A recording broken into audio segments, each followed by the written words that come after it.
No Rubik's Cube this week because I didn't want to give away what was going to be the top movies this year, but right now we're counting the top 10 movies of This is Boise for this year. So it's going my Boss's, Bianca's, and then my top movies of the year. We're going to switch back and forth, and it's been a really good year for movies overall. I really enjoyed myself. I saw lots of great movies, a couple bad ones, a bunch in between. I had a really great time watching art and watching some of my favorite characters come to life and go even farther. Some new characters really hit home with me, and great visionary directors, writers, actors have their big shot and then knock out of the park. It's been a fantastic year for movies overall. So enough of the chit chat, let's go top 5 for Bianca, top 5 for me. We're starting number 5 for Bianca, and Bianca had It at number 5 for her. Now, It was a fantastic horror movie. I'm not a big horror person. If you are, the horror really isn't there. It's not that scary, but you do get involved in kids quite a bit, and you actually care when they are in danger. Pennywise the Clown was terrifying, a great performance by Stellan Skarsgård, and the whole town of Derry had a really creepy vibe overall. Really, the tone, the vibe, the acting, the execution of this movie was fantastic. It was a smash hit, and I enjoyed it, even though I probably cried like 7 times. Number 5 for me is Baby Driver by Edgar Wright. Baby Driver was a smash hit this summer. I saw this movie, knew it really wasn't going to get a big hit because I just knew it was an original story, and so I took it upon myself to spread this like no other. Fantastic movie, fun from beginning to end. It's probably the most fun I've had in movie theater since the first Avengers. So over 5 years, just an absolute blast beginning to end. Please check it out. Fantastic movie. Number 4 for Bianca is Beatrice at Dinner. And I'm not gonna lie, I did not see this movie. I don't know anything about it. I didn't ask for anything about it. Looks like a delightful movie. It was at the flicks, and nice little movies tend to be there. So this is a useless addition by me. I'm sorry. Coming in at number 4 for me is Lady Bird, a really small indie movie that really hit the scene hard. One of the highest rated movies on Rotten Tomatoes ever. A fantastic little movie coming out of Sacramento, actually filmed there, my hometown. And it did something I didn't think I would ever feel, made me feel nostalgic for Sacramento. It really connected me to this girl, this nice coming-of-age story. We've seen things like this before, but it really worked on the relationship between her and her mother and how that built.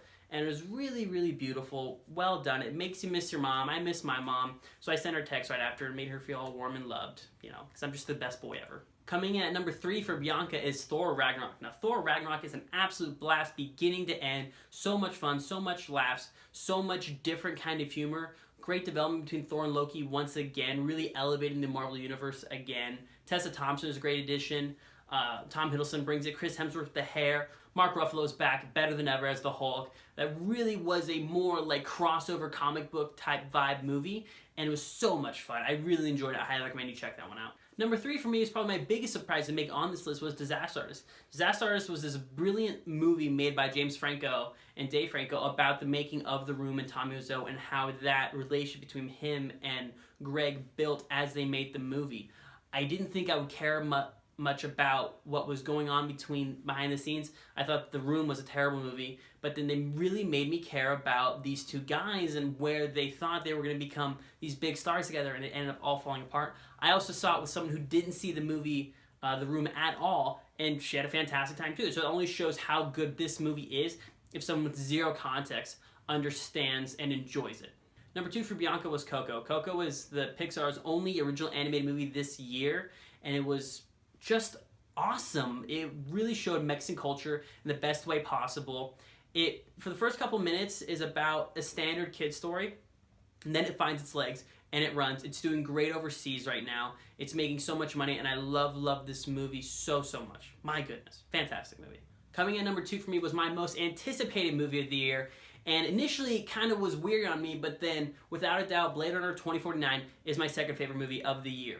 It took me a lot to dissect and really figure out what was going on within the movie, but once I figured it out, it really hit home with me. A beautiful movie, a well-told story, fantastic acting. Ryan Gosling's my dude now, and it really was a powerful sequel to the world of Blade Runner. It wasn't just an action movie. They really did a good job diving in, taking out the core of what Blade Runner was and expanding on that and making something that could thrive and be beautiful once again.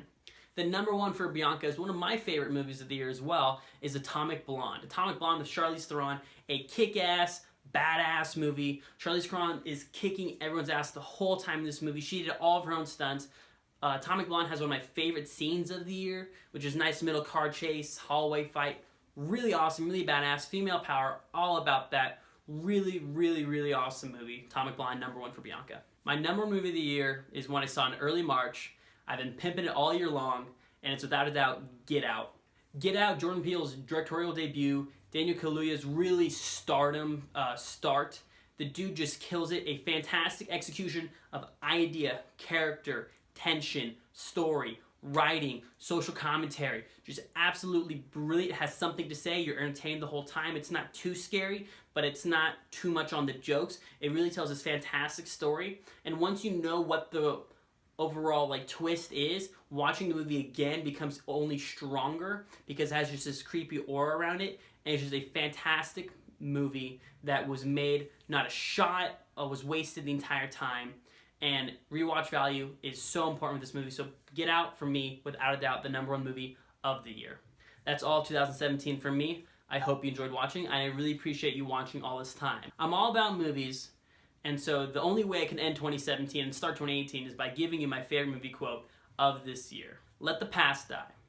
Kill it if you have to, in order to become what you were meant to be. That quote was by Kylo Ren in Force Awakens, and it spoke a lot to me in the moment. Just let old things die. Good or bad. It doesn't matter. The victories, the defeats, the love, the heartbreak. Let it all die. Let it behind you. And take whatever those were, and then use it to let yourself become the best possible person you can be in 2018. From the bottom of my heart, I appreciate you watching this.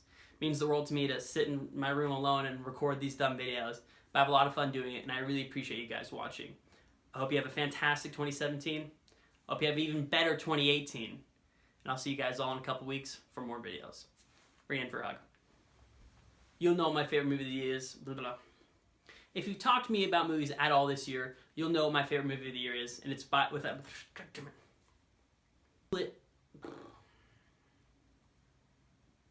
That quote was by Kylo. No Rubik's Cube.